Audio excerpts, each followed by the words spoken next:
Bismillahirrahmanirrahim. Мейірімді райымды Аллах Таала атымен баштап, Аллахтың тыныштығы, рахматы, берекесін қалап саламдашам. Ассаламу алейкум ва рахматуллахи ва баракатух. Урматтуу мекендештерим, мұсылман бір туғандарым, өлім келелектеле, өлүү алба.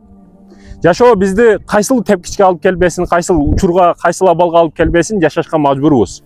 Сыноо кандай сыноо келбесин, бардыгы Аллахтан. Акыйданы biz özümüzdün şenimizde tura kılışımız gerek. Emne kelbesin Allah'tan kelet. Emne sınoo kelbesin bardık Allah'tan kelet urmatım ekendeşim. Yaşoonun kelgen sınoolarga sınba. Yaşoo kıyın eken sen daha oңой bolba, sen daha kıyın bol. Erkek bol, çınık erkek bol urmatım ekendeşim. Yaşooda sınalat ekenmiz. Biri jakşılık menen, biri jamanlık menen, biri akça menen, biri baylık menen, bilik menen, ar kanday abalda, ar kanday nesiler menen sınanabız. Hiç kaçan sınıp kalba, jеңилбе. Aldık hareket kıl, ar daim harekette bol urmatım ekendeşim. Ejelerden biri aytat. Biz dini tarbiya alıp, ata-энебиздин айтканын кылып, сызган-сызыгынан чыкпастан бардык жакшылык, жамандык болсун көрүп чоңойдук дейт. Атабыз туура тарбияны берди дейт бизге. Ошол тарбия жашообузда кандай гана түйшүк маселе келбесин, кырсыктар келбесин, бардыгын бизди жакшы жакка тарбиялады, өстүрдү, өндүрдү дейт да.